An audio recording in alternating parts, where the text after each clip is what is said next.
நெடுஞ்சாலைத்துறை ஒரு மாநிலத்துடைய வளர்ச்சியில் முக்கியமான துறை. முக்கியமாக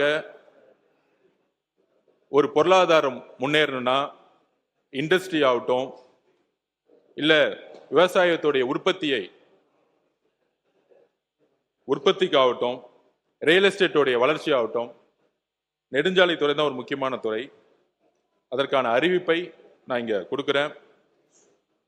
முதல் அறிவிப்பு, சென்னை, கோயம்புத்தூர் மற்றும் தூத்துக்குடியை இணைக்கும் தொழில்தட விரைவுச்சாலை உருவாக்கப்படும். சென்னை கன்னியாகுமரி 8 வழிச்சாலை, சென்னை நுழைவு வழித்தட சந்திப்புகளை மேம்படுத்துதல், திருச்சி கரூர் தேசிய நெடுஞ்சாலை விரிவாக்கம் மற்றும் கிளாம்பாக்கம் செங்கல்பட்டு உயர்மட்ட சாலை உள்ளிட்ட தேசிய நெடுஞ்சாலை திட்டங்களை விரைவுபடுத்த நடவடிக்கை எடுக்கப்படும். சென்னை கன்னியாகுமரிய இப்ப 4 லேன் 6 8 லேனா ஆக்கணும். ஏன்னா ஒரு ப்ராஜெக்ட் பண்ணா குறைஞ்சபட்சம் அடுத்த 40 வருஷத்துக்கு நம்ம அதே ரோட திருப்பியும் 4 வழியிலிருந்து 6 வழி, 6 வழியிலிருந்து 8 வழி ஆகும் பொழுது அதுக்கான பணி சுமையும் சரி, பொருளாதார ரீதியான பட்ஜெட்டும் சரி அதிகமாகுது. ஸோ 8 வழி சாலை ஆக்குவதற்கான டிபிஆர் ஒர்க் ஆல்ரெடி ஸ்டார்ட் பண்ணப்பட்டிருக்கு. சென்னை மாமல்லபுரம் புதுச்சேரியை இணைக்கும் கடல்வழி உயர்மட்ட சாலை தொடர் மும்பை நவி மும்பை கடல் இணைப்பு சாலை போன்று கட்டம் கட்டமாக உருவாக்கப்படும். சென்னை மாமல்லபுரம் புதுச்சேரி மும்பை மாதிரி ஒரு ப்ராஜெக்டை கொண்டு வரணும்னு நினைக்கிறோம். முதலமைச்சரின் பாதுகாப்பான சாலைகள் இயக்க திட்டத்தின் கீழ் ரூபாய் 500 கோடி ரூபாய் மதிப்பீட்டில் செயற்கை நுண்ணறிவு தொழில்நுட்பத்துடன் கூடிய கண்காணிப்பு கேமராக்கள் பொருத்தி போக்குவரத்து விதிமீறல்களை கண்டறிதல், சாலை பாதுகாப்பு பணிகள், நெடுஞ்சாலை அவசர சிகிச்சை மையங்கள் மற்றும் சாலை பாதுகாப்பு கண்காணிப்பு குழு ஆகியவற்றை உள்ளடக்கி செயல்படுத்தப்படும். இது முக்கியமான பாயிண்ட். இதை பத்தி ஒரு 2 நிமிஷம் சொல்லிடுறேன். இந்தியாவிலேயே அதிகமான உயிரிழப்பு தமிழ்நாட்டில் கிட்டத்தட்ட 18,000 பேர் ஒவ்வொரு வருஷமும் சாலைகள்ல ஆக்சிடென்ட்னாலேயே கிட்டத்தட்ட 18,000 பேர் இறக்குறாங்க. நம்ம கொரோனா காலத்துல இறப்ப பார்த்தோம். பல்வேறு நோய்கள் வரும்பொழுது அதை பத்தி அதிகமா பேசியிருக்கோம். டெங்கு வரும்பொழுது பேசுவோம். ஆனா ஒவ்வொரு வருஷமும் 18,000 பேர் நம்மளுடைய சாலைகள்ல விபத்துகள் இறந்துட்டு இருக்காங்க. இது குறையவே இல்லை, ஒவ்வொரு வருஷமும் அதிகமாயிட்டே தான் இருக்கு. இதற்கு இந்த சட்டமன்றம் சரி, சட்டமன்ற அனைத்து உறுப்பினர்களும் சரி, எல்லோரும் சேர்ந்து மாண்புமிகு முதலமைச்சர்கிட்ட இதை தனி பிரசன்டேஷன் கொடுத்து ஒப்புதல் வாங்கிட்டோம். கடுமையான சட்ட விதிகள் மூலம் நாம் உருவாக்கணும். நம்ம 6 வழி சாலைகள், 4 வழி சாலைகள், ஸ்டேட் ஹைவேஸ், நேஷனல் ஹைவேஸ்ன்னு பேசிக்கிட்டே இருக்கிறோம். ஆனால் ஒரு சாலை உருவாக்கின பிறகு சாலை பாதுகாப்புக்கான செலவு இது வரைக்கும் நம்ம செஞ்சதே கிடையாது. செய்ய வேண்டிய காலகட்டத்தில் இருக்கும். அதுக்கு ஒரு சின்ன உதாரணம் சொல்லிடுறேன். கோயம்புத்தூர் பார்டர் தாண்டி கேரளா போகும்போது நம்மளுடைய ஓட்டுநர், நம்மளுடைய டிரைவர் கரெக்டா பார்டருக்குள்ள போகும்போது சீட் பெல்ட் போடுறாரு. வண்டியோட ஸ்பீட் லிமிட் 80 90க்கு மேல போறதில்லை. ஏன்னா கண்காணிப்பு கேமராக்கள் ஒவ்வொரு 50 மீட்டர்லயும் கண்காணிப்பு கேமராவுக்கு இருக்கு. அதிகமான ஸ்பீடு போட்டீங்கன்னா பெனால்டி வந்துட்டே இருக்கு. அது லாரியா இருக்கட்டும், பஸ்ஸா இருக்கட்டும், இல்ல 2 வீலரா இருக்கட்டும், இல்ல காரா இருக்கட்டும், உடனடியாக ஃபைன் கேரள அரசால போடப்படுது.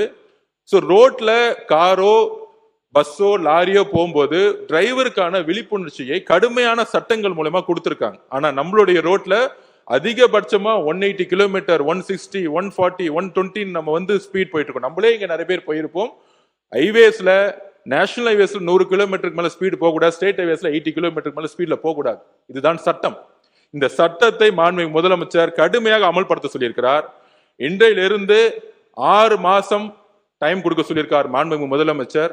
6 லிருந்து 8 மாசம் 2027 கேரளா போல தமிழ்நாட்டில் கிட்டத்தட்ட 70,000 கிலோமீட்டர் மட்டுமல்ல, அனைத்து நேஷனல் ஹைவேஸ், ஸ்டேட் ஹைவேஸ் எல்லா ரோட்லயும் கேமராக்கள் பொருத்தப்பட்டு நம்மளுடைய உயிர் சாலைகள்ல, ரோட்ல வண்டி ஓட்டுனதுக்காகவே நடந்து போறவங்க, பைக்ல போறவங்க நிறைய பேர் இறந்துட்டே இருக்காங்க. ஒரு உயிர் கூட போகாம வரக்கூடிய காலங்கட்டத்தில் கடுமையான செய்தி. கேரளால சக்சஸ் ஆயிருக்கு.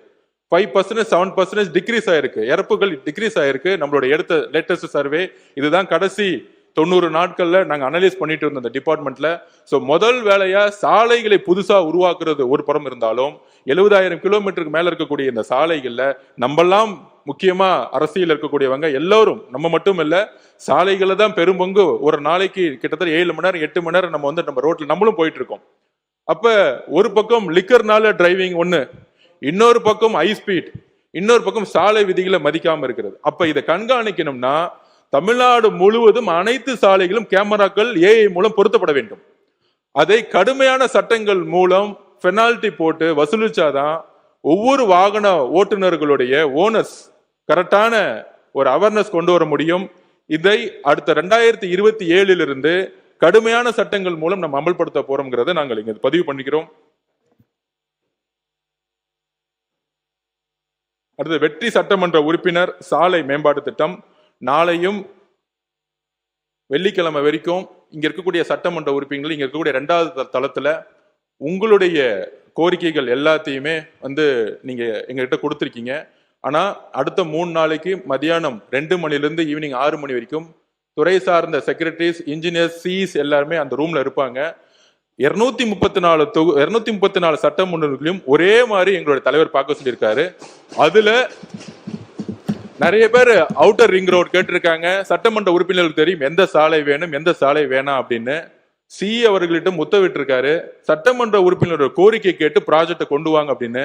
சோ பட்ஜெட் 21,000 கோடி ரூபாய் 22,000 கோடி இருந்தாலும் அதுல பெரும்பங்கும் சட்டமன்ற உறுப்பினரோட கோரிக்கை கேட்டு ஹைவேஸ் டிபார்ட்மெண்டோட ப்ராஜெக்டை செய்யுங்கன்னு சொல்லியிருக்காரு.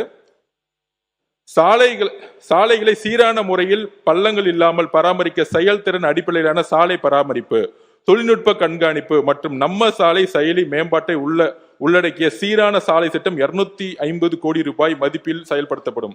இந்த ஹைவேஸ் டிபார்ட்மெண்ட்ல பெரிய பிரச்சனை என்னன்னா பேட்ச் ஒர்க்னு சொல்றது. கிட்டத்தட்ட 30-40% பேட்ச் ஒர்க்காக சொல்லப்படப்படுது. ஒரு கான்ட்ராக்டர் ரோடு எடுக்கிறாங்க, குறைந்தபட்சம் 5 வருஷம் 6 வருஷம் ரோடை அவங்க தரமான ரோடு கொடுக்கணும்னு சொல்றோம். ஆனா அதே ரோட்ல பேட்ச் ஒர்க்னு சொல்லிட்டு 30-40% செலவு செஞ்சுட்டு இருக்கோம். இந்த பேட்ச் ஒர்க்னு சொல்லக்கூடிய இடத்துல அதிகமான ஊழல் நடந்திருக்கு. அதை வெள்ளையறிக்கையில் நாங்க சொல்லுவோம். அதனால இந்த பேட்ச் ஒர்க்கை எப்படியாவது முற்றுமையாக ஒழிக்க இந்த திட்டத்தை கொண்டு வந்திருக்கோம். சென்னை, மாம்பலம், புதுச்சேரி இடையே கடல்வழி பயணிகள் படகு போக்குவரத்து சேவையை தொடங்க நடவடிக்கை எடுக்கப்படும். சென்னையின் கலங்கரை விளக்கம் முதல் அடையாறு திருவிக பாலம் வரை உயர்மட்ட சாலை அமைக்கப்படும். வட சென்னையின் பெருகி வரும் போக்குவரத்து தேவைகளை கருத்தில் கொண்டு வியாசார்பாடியில் உள்ள ரயில்வே மேம்பாலம் நீட்டிக்கப்படும். சென்னையில் வியாசார்பாடி, கொருக்குப்பேட்டை மற்றும் வட சென்னை பகுதிகளை நகரின் மத்திய பகுதிகளுடன் இணைக்கும் பேசின் பிரிட்ஜ் சந்திப்பில் அமைந்துள்ள குறுகலான பாலங்கள் அகலப்படுத்தப்படும். சென்னை திருத்தணி சாலையில் சீரான மற்றும் தடையற்ற போக்குவரத்தை உறுதி செய்ய பாடி முதல் திருநின்றவூர் வரை உயர்மட்ட சாலை அமைக்கப்படும். சென்னையின் உள்வட்ட சாலையில் கோயம்பேடு அருகே கூவமாற்றின் குறுக்கே பாலம் அகலப்படுத்தப்படும். ஊரக சாலைகளை தரம் உயர்த்த ஊரக பகுதி சாலை மேம்பாட்டு திட்டம் ஆண்டுதோறும் 2000 கிலோமீட்டர் சாலைகளை மேம்படுத்தும் வகையில் 2550 கோடி ரூபாய் மதிப்பில் செயல்படுத்தப்படும். நம்மளுடைய ஹைவேஸ் டிபார்ட்மெண்ட் கிராமத்திலையும் மலைவாழ் மக்களும் இருக்கக்கூடிய இடத்துல நிறைய இடத்துல ரோடு இல்லைன்னு சொல்லிட்டு அதிகமான புகார்கள் வந்துட்டே இருக்கு.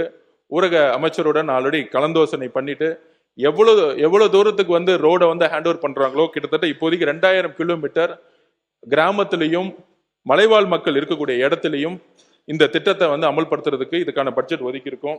இது டெக்னிக்கலா பார்த்தா அண்ணனுக்கு தான் இந்த 2550 கோடி ரூபாய் ஊரக வளர்ச்சித்துறைக்கு. மாநகராட்சி பகுதியில் உள்ள பேருந்து இயக்கப்படும் முக்கிய சாலைகள் நெடுஞ்சாலை துறை மூலம் தரம் உயர்த்தப்படும். முதற்கட்டமாக சென்னை, ஆவடி, தாம்பரம், திருச்சி, கோயம்புத்தூர், மதுரை மற்றும் தூத்துக்குடி மாநகராட்சியில் உள்ள தெரிவு செய்யப்பட்ட 500 கிலோமீட்டர் சாலைகள் 1000 கோடி ரூபாய் மதிப்பில் மேம்படுத்தப்படும். நம்மளுடைய சென்னை மாநகராட்சி மாதிரி இருக்கக்கூடிய கார்பரேஷன் ரோட்ஸ் சரியில்லைன்னு நிறைய புகார் வந்தனால மாண்புமிகு முதலமைச்சர் ஹைவேஸ் டிபார்ட்மெண்ட்டுக்கு மாநகராட்சியோட ரோடை ஹேண்ட் ஓவர் பண்ண சொல்லியிருக்காரு. ஸோ இதுக்கான சிறப்பு திட்டங்கள் வித் டைனேஜோட இதுக்கான பணிகள் மேற்கொள்ளப்படும். பொது போக்குவரத்தின் செயல்திறனை உயர்த்தும் நோக்கில் 400 கோடி ரூபாய் மதிப்பில் சென்னை சென்ட்ரல், கத்திப்பாரா மற்றும் கோயம்பேடு ஆகிய பகுதிகளை இணைக்கும் முக்கோண வழித்தட சாலைகள் மற்றும் பல்லாவரம், துறைப்பாக்கம் சாலை மேம்படுத்தப்படும்.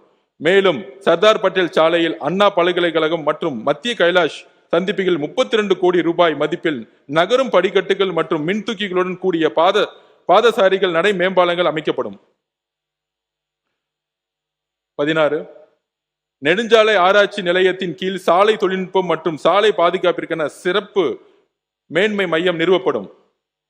கோயம்புத்தூர் நம்பர் 17 கோயம்புத்தூர் நகரில் பொள்ளாச்சி சாலையில் குறிஞ்சிக்குளம் முதல் சிட்கோ வரை போக்குவரத்து நெரிசலை குறைக்கும் வகையில் மேம்பாலம் அமைக்க 40 லட்சம் ரூபாய் மதிப்பில் விரிவான திட்ட அறிக்கையை தயாரிக்கப்படும்.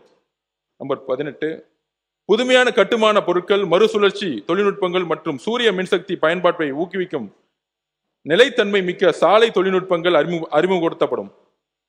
நம்பர் 19 தமிழ்நாட்டின் முக்கிய நகரங்களுக்கான சாலை தொலைவுகள் கணக்கிடப்படும். வரலாற்று சிறப்புமிக்க சென்னை தொடக்க கிலோமீட்டர் புள்ளியியல் தமிழ்நாடு நெடுஞ்சாலைகள் துவக்க புள்ளியை குறிக்க நினைவு தூண் அமைக்கப்படும். நம்பர் 20 அடுத்த 10 ஆண்டுகளுக்கு தேவையான சாலை உள்கட்டமைப்பு மேம்பாட்டு திட்டங்களை உருவாக்கிட தமிழ்நாடு நெடுஞ்சாலை பெருந்திட்டம் 2036 தயாரிக்கப்படும். நம்பர் 21 புதிய மேம்பாலங்கள், புறவழிச்சாலைகள் மற்றும் இணைப்பு சாலைகளுக்கான விரிவான திட்ட அறிக்கைகள் 40 லட்சம் ரூபாய் மதிப்பில் தயாரிக்கப்படும். நம்பர் 22 நகர்ப்புற மற்றும் புறநகர் பகுதிகளில் போக்குவரத்து நெரிசலை குறைக்கும் வகையில் 257 கோடி ரூபாய் மதிப்பீட்டில் மயிலாடுதுறை புறவழிச்சாலைக்கான இணைப்பு சாலை, பள்ளிகொண்டா, உளுந்தூர்பேட்டை மற்றும் சிவகாசி ஆகிய நகரங்களுக்கான புறவழி சாலைகள் அமைக்கப்படும். சின்னமுட்டம் துறைமுக இணைப்பு சாலை மற்றும் கோபிச்செட்டிப்பாளையம் நகருக்கு புறவழி சாலை அமைக்க 73.50 கோடி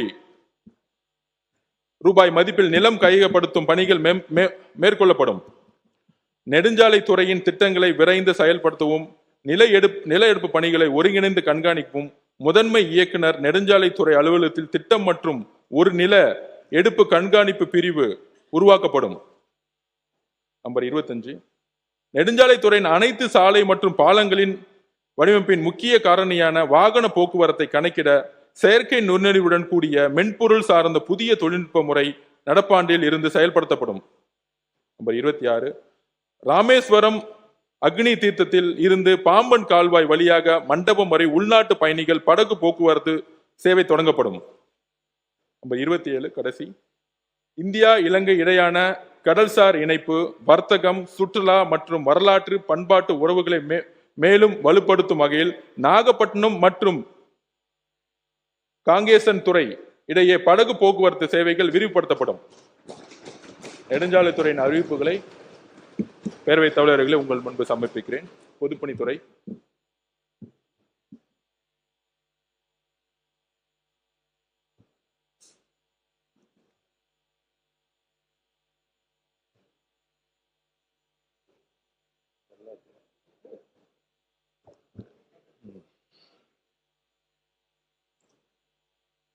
பொதுப்பணித்துறை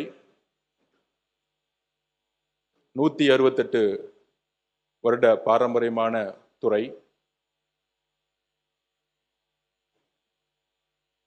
பொதுப்பணித்துறையில் நெடுஞ்சாலைத்துறையிலும் காரல் மார்க்ஸ் கூறியது போல ஒரு புதிய விஷயத்தை உருவாக்கணும்னா ஒரு புதிய செயல் திட்டங்களை உருவாக்கணும், பழைய திட்டங்களை முற்றுமாக அழிக்கணும்னு சொல்லுவாரு. இந்த 2 துறையும் புதிய கொள்கைகளுடன் உருவாக்கப்பட பொழுது அதுல முக்கியமாக கிட்டத்தட்ட 27 கோடி சதுர அடி பரப்பிலான அரசு கட்டடங்களை துறை பராமரித்து வருகிறது. தமிழ்நாட்டினுடைய முக்கியமாக இருக்கக்கூடிய சென்னை உயர்நீதிமன்றம், கன்னிபுரம் நூலகம், சென்னை பல்கலைக்கழகம், மாநில கல்லூரி, 267 பாரம்பரிய கட்டடங்கள் பொதுப்பணித்துறையால் கட்டப்பட்டது. அப்படி ஒரு வரலாற்று ரீதியான துறை ஆங்கிலேயர் காலத்திலிருந்து. அதுல மறுசீரமைப்பை கொண்டு வரணும்னு அரசு நினைக்குது. இந்த முக்கியமான மறுசீரமைப்பு என்னன்னா, ஒவ்வொரு டிபார்ட்மெண்ட்டும், அது எஜுகேஷன் டிபார்ட்மெண்ட்டாக இருக்கட்டும், ஹெல்த் டிபார்ட்மெண்ட்டாக இருக்கும், ஒவ்வொரு டிபார்ட்மெண்ட்டும் தனக்கான ஒரு கட்டிடங்களை கட்டணும்னு நமக்கான ஒரு ஆர்டர் கொடுக்கும் பொழுது முன்னாடி லேண்ட் வேல்யூ எடுக்கிறதே இல்லை. இனிமேட்டு அரசு நிலமா இருந்தாலும் லேண்ட் வேல்யூவை கால்குலேஷன் பண்ணணும் மாண்புமிகு முதலமைச்சர் சொல்லியிருக்கோம். அது ஏன் அப்படின்னா, இப்ப சிங்கப்பூரை பார்த்தீங்கன்னா குறைந்தபட்சம் ஒவ்வொரு அரசு அலுவலகங்களும் சரி, ஒவ்வொரு கட்டடமும் சரி, குறைந்தபட்சம் 30-40 மாடி இருக்கும். இன்டர்நேஷனல் ஸ்டாண்டர்ட் லெவல்ல இருக்கும். இப்போ காலையில் கூட முதலமைச்சர் அலுவலகம் மாற்றும் பொழுது ஏன் மாத்தினாங்கன்னு சில பேர் கேட்டாங்க. சில பேர் வந்து ஆடம்பரத்துக்காக மாத்திரியான்னு கேட்டாங்க. அப்படி இல்லை. கலைஞர் அவர்களும் அம்மா அவர்களும் இருக்கும் பொழுதே ஒரு புதிய ஒரு செக்ரட்டரியேட்டை உருவாக்கணும்னு நினைச்சாங்க. தலைமை செயலகத்தையும் சட்டமன்றத்தையும் உருவாக்கணும்னு நினைச்சாங்க. அது அரசியல் சூழ்நிலை நிறைவேற்ற முடியல. அப்பயே அவங்க சொன்னாங்க, கர்நாடகாவை பாருங்க எப்படி இருக்கு தலைமைச் செயலகம், மற்ற ஊர்களை மகாராஷ்டிராவை பாருங்க, டெல்லியை பாருங்கன்னு. ஸோ நமக்கான 100 வருஷமா ஒரே பில்டிங், ஆனா நிர்வாக மாற்றத்துக்கு ஏற்ற மாதிரி அலுவலகம் கிடையாது, சட்டமன்றம் கிடையாது. அப்ப அதுக்கேற்ற மாதிரி நம்ம ஒரு அப்டேட் பண்ணணும். அது அரசு அலுவலகங்கள் பார்த்தீங்கன்னா இந்த G+3, G+5, G+7 இந்த கான்செப்ட்ல தான் இருக்கு. அதாவது கோயம்புத்தூர்ல நாங்கள் ஒரு ப்ராஜெக்டை பார்த்தோம், கிட்டத்தட்ட 2 ஏக்கர். ஆனா அந்த இடத்துல ஒரு நீதிபதிகளுக்கு ஒரு கோட்டஸ் கட்டுறாங்க. ஆனா G+3 12 பேருக்கு தான் அங்க வந்து கெஸ்ட் ஹவுஸ் கட்டிட்டு இருக்காங்க. ஆனா தேவை 50-55 பேருக்கு. திருப்பி 3 வருஷம் கழிச்சு அதே டிபார்ட்மெண்ட் பட்ஜெட்டை ஒதுக்குறாங்க, திருப்பி PWD வராங்க, திருப்பி இன்னொரு இடத்த தேடுறாங்க. அப்ப அதே இடத்துல ஒரு தனியார் நிறுவனம், ஒரு கன்ஸ்ட்ரக்ஷன் கம்பெனி ஒரு 2 ஏக்கர் கொடுத்தா அவங்க வந்து 4.5 FSI வரைக்கும் அவங்க வந்து தன்னுடைய ப்ராஜெக்டை வந்து சப்மிட் பண்றாங்க. அப்ப அதுக்கான எப்பயுமே ஃபவுண்டேஷன் தான் அதிகமான காஸ்ட் ஆகும், அடித்தளத்துக்கு அதிகமான காஸ்ட் ஆகும், ஃப்ளோர்ஸ்க்கு வந்து காஸ்ட் கம்மியாகும். இது வந்து கன்ஸ்ட்ரக்ஷன்ல இருக்கவங்க எல்லாருக்கும் தெரியும். அப்ப நம்மளுடைய நிலத்தோடைய வேல்யூ தான் ரொம்ப அதிகம். அப்ப அரசோடைய நிலத்தோடைய வேல்யூவை நம்ம இது வரைக்கும் கால்குலேட் பண்ணல, சரியா வந்து அது முறையா பயன்படுத்தல.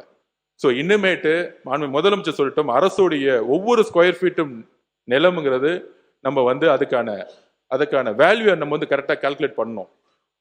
அந்த இடத்துல கவர்மெண்ட் என்ன FSI கொடுத்துருக்காங்களோ அந்த அளவிற்கு அது 20 மாடியோ 25 மாடியோ 30 மாடி வரைக்கும் இன்னுமேட்டு அரசு துறை நிறுவனங்களை நம்ம உருவாக்கணும். ஒரு ஃபாரின் கண்ட்ரீஸ்ல இருக்கிற மாதிரி லேட்டஸ்டா PWD டிபார்ட்மெண்ட் வந்து L&D டிபார்ட்மெண்டோடையும் டாடா கன்ஸ்ட்ரக்ஷனோடையும் போட்டி போடணும். அந்த மாதிரி ஒரு நிறுவனங்களை நம்ம உருவாக்கணும்.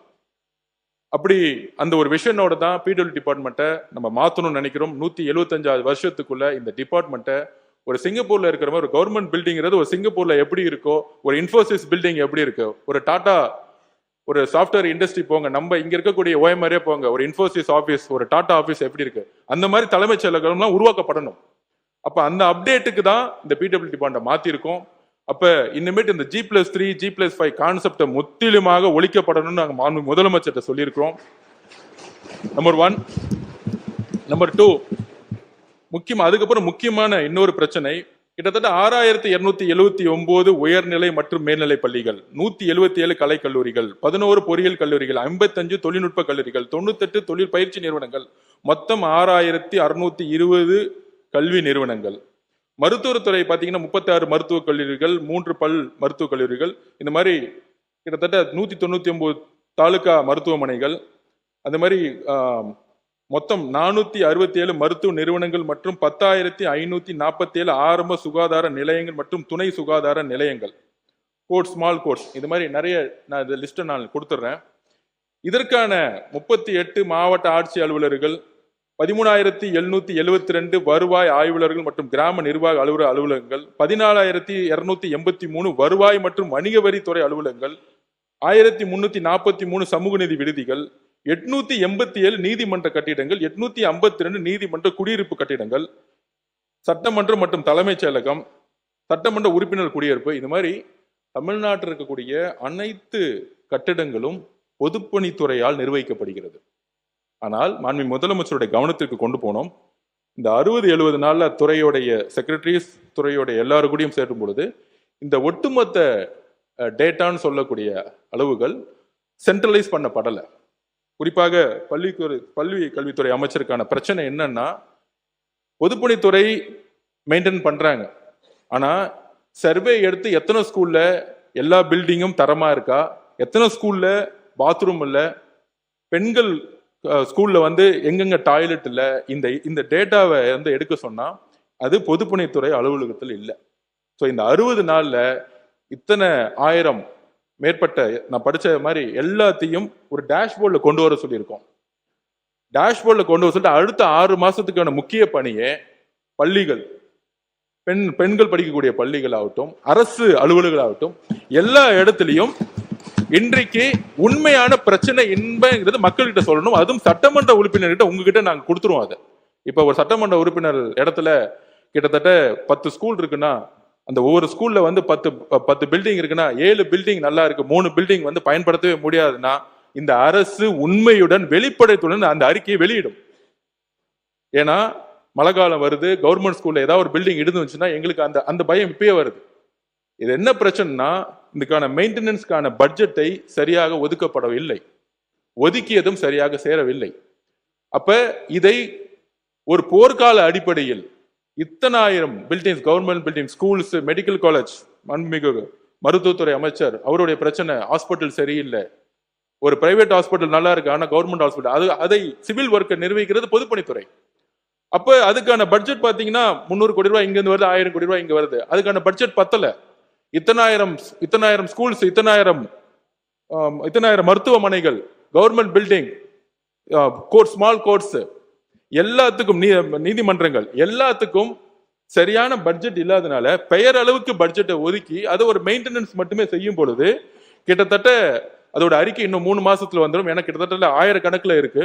இதையெல்லாம் சென்ட்ரலைஸ் பண்ணி டேஷ்போர்ட் கொண்டு வந்து சட்டமன்ற ரீதியாக அதை பிரிச்சு சட்டமன்ற உறுப்பினர்களுக்கு எந்தெந்த பில்டிங் எங்கெங்க இருக்குங்கிறத டேட்டாவை கையில கரெக்டா கொடுத்து சாம்சங் டேப் மூலமா கையில கொடுத்துட்டு அவங்க கையில கொடுத்து அவர்கள் அந்த இடத்த எந்த அளவிற்கு பணி நேர்மையுடன் அந்த மெயின்டெனன்ஸ் ஒர்க் செய்யுங்கிற ரிப்போர்ட்டை சட்டமன்ற உறுப்பினர்கள் தாக்கல் செய்யணும். அந்த அளவுக்கு வெளிப்படை தன்மையுடன் இந்த மெயின்டெனன்ஸ் ஒர்க்கை ஊழல் இல்லாமல் மாண்பு முதலமைச்சர் உருவாக்க சொல்லியிருக்காரு. இதுதான் பிடபிள்யூட முக்கியமான ஒர்க். புதிய பில்டிங் கட்டுறது ஒரு புறம் இருந்தாலும் ஆல்ரெடி நம்ம உருவாக்கின ஆயிரக்கணக்கான இந்த பில்டிங்கான மெயின்டெனன்ஸ் சரியில்லை. அதனாலதான் கவர்மெண்ட் ஹாஸ்பிட்டல் போனா ஒரு பிரைவேட் ஹாஸ்பிட்டல் மாதிரி கிளீனா இல்ல. அதனாலதான் ஒரு கவர்மெண்ட் ஸ்கூலுக்குள்ள போனா ஒரு பிரைவேட் ஸ்கூல் மாதிரி இல்ல. ஏன்னா வருஷம் ஒவ்வொரு 3 மாதத்துலயும் இந்த மெயின்டெனன்ஸ் பண்ணி இருக்கணும், சரியாக மெயின்டெனன்ஸ் பண்ணப்படல. இந்த ஒர்க்கை வந்து நாங்க இது ஒரு முக்கிய குறிக்கோளா நாங்க கொண்டு வர போறோம்.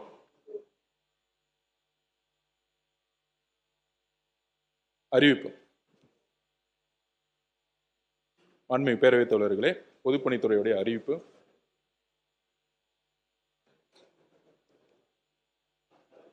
தலைப்பை மட்டும் படிக்கிறேன்.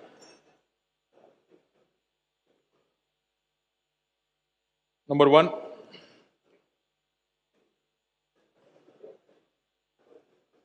அனுமதித்தக்க அதிகபட்ச பிரீமியம் எஃப்எஸ்ஐ முழுமையாக பயன்படுத்தப்பட்டு பன்னடுக்கு எழில்மிகு மற்றும் உலக தரத்திலான கட்டணங்களை அமைத்தல். நம்பர் 2, பணி வாய்ப்புக்காக காத்திருக்கும் பொறியியல் பட்டதாரிகளுக்கு பொதுப்பணித்துறை ஒப்பந்தங்களில் சலுகையுடன் வாய்ப்பு வழங்கப்படும். இதுதான் மாண்பு சட்டமன்ற உறுப்பினர் சொன்னாரு. ரூபாய் 1 கோடி வரை திட்ட மதிப்புள்ள பொதுப்பணித்துறை ஒப்பந்தங்களில் பணி வாய்ப்புக்காக காத்திருக்கும் தகுதி வாய்ந்த பொறியியல் பட்டதாரிகளுக்கு அன்எம்ப்ளாய்ட் என்ஜினியரிங் கிராஜுவேட் சலுகையுடன் பங்கேற்க வாய்ப்பு வழங்கப்படும். 1 கோடி ரூபாய் தொகுப்பு நிதியுடன் தமிழ்நாடு உள்கட்டமைப்பு மற்றும் கட்டுமான கழகம், Tamil Nadu infrastructure and construction corporation நிறுவுதல். பொதுப்பணித்துறை நம்மளுடைய மற்ற துறையிலிருந்து வரக்கூடிய ஆர்டர்ஸ் எடுத்து நம்ம எப்படி கட்டணும்னு சொல்லியிருந்தோம்.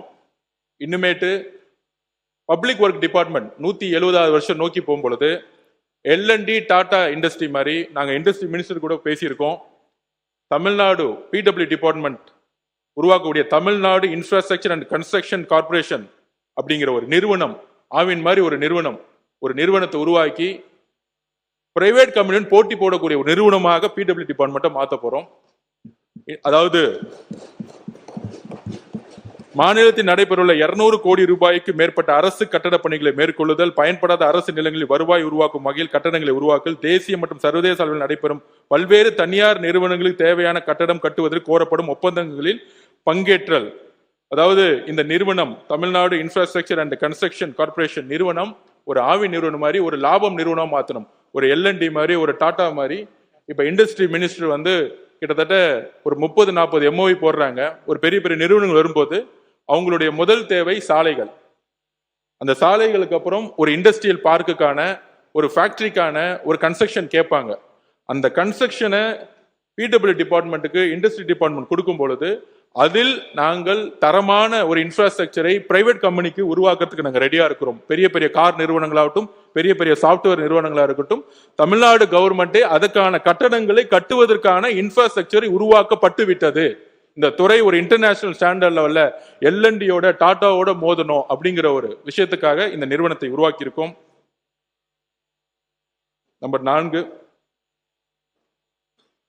பணி முன்னேற்றம், தர கட்டுப்பாட்டை கண்காணித்தல் மற்றும் வெளிப்படை தன்மைக்காக ஒரு செயலியை ஆப் உருவாக்குதல். நம்பர் 5, பொதுப்பணித்துறையில் ஒப்பந்ததாரர்கள் பதிவு முறையை மேலும் எளிமைப்படுத்தல். நம்பர் 6, அரசு மருத்துவமனைகளின் பராமரிப்பு பணிகளை நவீனப்படுத்தும் நோக்கில் ஏஐ தொழில்நுட்பத்துடன் கட்டட மேலாண்மை முழுமையாக டிஜிட்டல் மயமாக்குதல். 6 மொத்த அறிவிப்பு 6.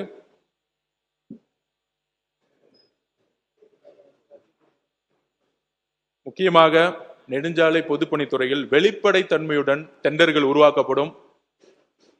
எந்த விதமான பினாமி நிறுவனங்களோ எந்த விதமான ஒளிவு மறைவற்ற ஒரு டெண்டர்களை உருவாக்கி அரசு கஜானாவிற்கு எந்த லீக்கேஜ் இல்லாமல் இந்த துறையை ஒரு நேர்மையான முறையில் நிர்வகிக்க மாண்புமிகு முதலமைச்சர் உத்தரவிட்டிருக்கார். அதன்படி அதற்கான நிர்வாக கட்டமைப்பை உருவாக்கப்படும். நன்றி, வணக்கம். வெட்டு தீர்மானங்கள் பற்றி சொல். மாண்புமிகு பேரவைத் தலைவர்களே, மாண்புமிகு சட்டமன்ற உறுப்பினர்கள் இளைஞர் நலன் மற்றும் விளையாட்டு மேம்பாட்டுத்துறை குறித்து 90 வெட்டு தீர்மானங்களையும், நெடுஞ்சாலைத்துறை குறித்து 167 வெட்டு தீர்மானங்களையும் மற்றும் பொதுப்பணித்துறை குறித்து 30 வெட்டு தீர்மானங்களையும் கொடுத்திருக்கிறார்கள்.